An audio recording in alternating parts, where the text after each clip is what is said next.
and today I'm going to be talking about a study that I conducted with Dr. Cruz Any, looking at the framing of crime and criminal justice from 2015 through 2017. So just to give you a quick overview, this is a content analysis of newspaper articles about crime and criminal justice from 4 major national newspapers from 2015 through 2017, and then we supplemented this with keyword searches from newspapers and then major broadcast news transcripts. So first I want to start off by giving a little bit of context around why we picked this topic and this time period.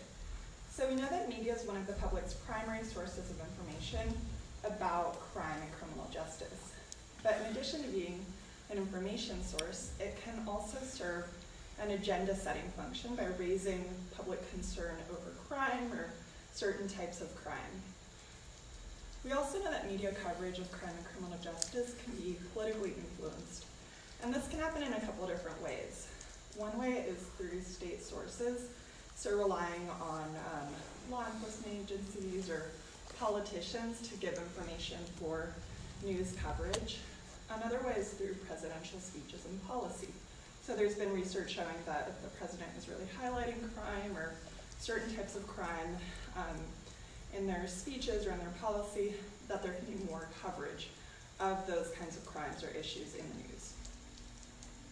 So I also want to talk about a couple of recent studies just to kind of contextualize this a little more. So in 2016, Beckett et al. Published a study, and part of that was looking at newspaper articles about criminal justice reform from 2008 through 2014. And they found that there was actually a greater emphasis on fiscal arguments in favor for reform rather than what they called human costs, so things like human suffering, right? The Opportunity Agenda similarly published a study where they looked at media coverage of criminal justice reform in 2013, so it was newspapers, but other sources as well. And similarly, they found that there was an emphasis on monetary cost as a reason for reform, but relatively little mention of what they called value-based concerns, especially racial justice. So now turning to the time period. So the main reason we picked this time period was the big event, the presidential election, and this huge shift in the presidential approach to dealing with crime. So President Obama had a considerably more smart on crime approach to criminal justice reform. He acknowledged mass incarceration and the disproportionate negative impact that this had on communities of color, people of low socioeconomic status. And then in contrast, Trump has a much more tough on crime approach, right? He was really critical of the Obama administration's handling of crime and really emphasized the threat of violent crime and murder, right? Raising this concern over crime. So with all of that, our research questions going into this were, was there a shift in how punitively or progressively crime and criminal justice were being covered in the news following the election? And then, kind of more broadly, what was crime and criminal justice news coverage like during this time period? And by that I mean, what kinds of issues or arguments were being emphasized more than others? So to do this, we had 25 articles per publication per year from the top 4 newspapers by circulation, which are the LA Times, the New York Times, USA Today, and the Wall Street Journal. So we had a final N of 300. And those were coded for the presence of punitive and progressive arguments, and then sources and crime types. So I'll say more about the punitive and progressive themes in just a minute.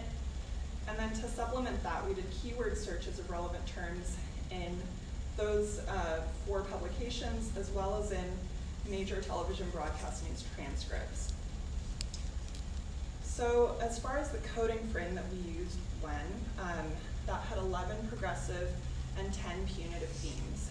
And in the progressive category, we had themes like the criminal justice system is racially biased, we need police reform, and the system is too harsh. And in the punitive category, that included arguments like individual choices or factors cause crime, public safety is increasingly threatened by crime, and there's a war on police. So now looking at our findings, so I'm going to highlight 3 major findings that stood out from this analysis. So first, as far as the keyword searches go, we found a considerable decrease in results for criminal justice reform and criminal justice system. So from 2016 to 2017, there was a 54% decrease in results for criminal justice reform and a 48% decrease in results for criminal justice system. And this is in the broadcast transcripts, so ABC, CBS, CNN, Fox, NBC, and MSNBC. And I want to acknowledge that keyword searches can be kind of a rough measure of how much something's being covered. Certainly it probably included duplicate or relevant results, but it does give us kind of a general gauge of how much something's being talked about. In the newspapers, we saw a similar trend, but not as extreme. So from 2016 to 2017, there was a 23% decrease in results for criminal justice reform and a 30% decrease in results for criminal justice system. So now the second major finding was that coverage overall was actually more progressive than punitive. So there were about twice as many articles across all 3 years with at least one progressive theme. And that was about 83% of articles. The range was really narrow, so only about 81 to 85. And similarly with the punitive themes, again, that range was pretty narrow and it was about half as many. So looking at the themes more closely that were emphasized the most. So the top progressive themes, just looking at frequency, were criminal justice systems racially biased, systems too punitive or harsh, and need more rights for defendants, suspects, or prisoners. So criminal justice systems racially biased was in 27% of articles on average across all 3 years. And we can see that illustrated here in an LA Times quote from 2016, talking about how people of color paid a far higher price for breaking marijuana laws than whites, really emphasizing the racial disparities in criminal justice system outcomes. Next, there was system is too punitive or harsh. That was in nearly a quarter of articles. And that's illustrated here in the USA Today, where they talk about a hyper-aggressive charging policy. So really talking about this excessiveness. And then finally, there was need more rights for defendants, suspects, or prisoners, and that was in about 20% of articles. And that's illustrated here in the LA Times, where they're talking about how the bail system undermines this principle that your socioeconomic status should not affect your ability to mount a defense. So those were the top progressive themes. Among the punitive themes, the top were public safety is increasingly threatened by crime, tough on crime works, and some people are too dangerous to be in society. So public safety is increasingly threatened by crime was in 15% of articles. And we can see that here in a Wall Street Journal commentary piece from 2015, talking about how the nation's 2 decades-long crime decline may be over. And that came up in a few different instances, this argument that even if crime is at historic lows, well, that's going to change. It's going to start rising soon, so we need to be concerned about that. Next, there was tough on crime works, and that's in 11% of articles. And again, in the Wall Street Journal, we see this argument that when police back off, crime eventually goes back up. It's arguing that there's a nexus between more policing, more aggressive policing, and crime rates.